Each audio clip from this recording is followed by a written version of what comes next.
I want to begin by inviting you to notice something very simple and yet very strange. When you speak of raising your vibration, what you are really talking about is the quality of your experience of being alive. You are not speaking about something abstract or mystical in the clouds. You are speaking about how it feels to be you right now, in your body, in your thoughts, in your relationship with the world. And most people imagine that this quality must be improved by adding something: more knowledge, more discipline, more effort, more positivity. But I would like to suggest something quite different. What if the reason your vibration feels heavy is not because something is missing, but because you are carrying far too much? Life, left to itself, has a remarkable buoyancy. Watch a child laugh, watch water flow downhill, watch a tree reach for the sun. There is an effortless intelligence at work. And yet human beings, through habit and fear, have learned to interfere with this natural rhythm. We grip, we cling, we resist, and then we wonder why our energy feels dense and strained. To vibrate higher is not to climb upward like a ladder, it is to let go downward, to release the unnecessary weight that keeps you from floating. So let us explore this together, not as a rigid instruction, not as a moral demand, but as a gentle inquiry. What are the things you are holding that no longer serve you? What are the habits of mind that quietly drain your energy while pretending to protect you? There are many, of course, but I would like to draw your attention to 5 in particular, not as a checklist to conquer, but as mirrors in which you may recognize yourself. The first thing you must let go of if you wish to feel lighter in your being is the compulsive need to control life. Control is one of the great illusions of the modern mind. We are taught implicitly and explicitly that safety comes from mastery, that peace comes from prediction, that happiness comes from bending circumstances to our will. And so we tighten, we plan excessively, we worry incessantly, we rehearse disasters that may never arrive. All of this feels like responsibility, but it is rooted in fear. Fear says, if I do not manage everything, something will go wrong. And because fear contracts, it lowers your vibration immediately. You can feel this contraction in the body, in the jaw, the shoulders, the stomach. Control is not strength, it is tension. It is the refusal to trust the movement of life. And life, I assure you, is far too vast, too complex, too playful to be managed by the anxious calculations of the ego. To let go of control does not mean abandoning intelligence or intention. It means recognizing that you are not the author of the universe. You may steer, but you cannot command the ocean. When you release the demand that life obey your expectations, something remarkable happens. The energy that was trapped in vigilance is freed. Your nervous system softens, your breath deepens, and in that softening, your vibration rises naturally because trust is a higher frequency than fear. The second thing you must let go of is the habit of absorbing the emotional states of everyone around you. Most people do not realize how energetically porous they are. They walk into a room and unconsciously tune themselves to the mood of the space. If there is anxiety, they become anxious. If there is anger, they become tense. If there is despair, they feel heavy. They call this empathy, but very often it is a form of self-abandonment. Compassion does not require absorption. Understanding does not require drowning.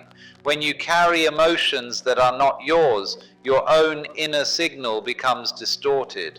Your intuition grows quiet beneath the noise, and your vibration drops, not because you are weak, but because your energy is scattered. To let go of this does not mean becoming cold or indifferent. It means learning to remain centered in yourself while still being open. Imagine yourself as a clear lake. You reflect what passes over you, but you do not cling to every ripple. When you stop carrying what does not belong to you, your energy gathers itself. And gathered energy vibrates higher simply because it is no longer leaking in all directions. The third thing you must let go of is the story you keep telling about who you are. Every human being lives inside a narrative, a collection of conclusions drawn from past experience. Some of these stories are useful, many of them are prisons. I am not enough. I am always unlucky. People always leave. This is just the way I am. These sentences may feel true, but they are not facts. They are memories wearing the costume of certainty. A story is a pattern of thought, and every pattern has a frequency. When you identify with a story that keeps you small, your vibration conforms to it. You move through life expecting limitation, and life, being a marvelous mirror, reflects that expectation back to you. To let go of the story is not to deny the past. It is to stop allowing the past to define the present. When you release these narratives, even briefly, you may feel disoriented. The ego depends on story for stability, but in that disorientation, there is freedom. You discover that you are not the character in the story. You are the awareness in which the story appears. And awareness, unburdened by rigid identity, vibrates at a much higher frequency than any fixed self-image. The fourth thing you must let go of is resentment, the quiet, repetitive rehearsal of old pain. Resentment is not loud like anger. It is subtle, chronic, and extraordinarily heavy. It is the habit of revisiting injuries, betrayals, and disappointments long after the event has passed. Each time you do this, your body relives the experience.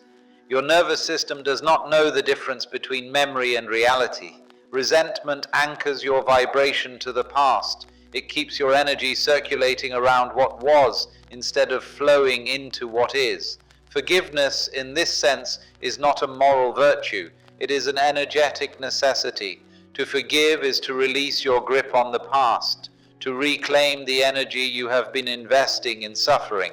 This does not mean pretending that harm did not occur. It means refusing to let that harm define your present state of being. When resentment dissolves, something lifts inside you. You feel lighter, not because someone else has changed, but because you are no longer carrying the weight of an old wound.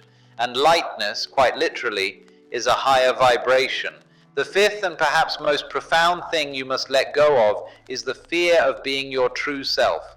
Most people live behind masks constructed to secure approval, avoid rejection, or maintain control. These masks require constant effort. They create inner conflict. They divide your energy. Authenticity, on the other hand, is effortless. It is alignment between your inner state and your outer expression. When you hide, your vibration fragments. When you express yourself honestly, your energy becomes coherent.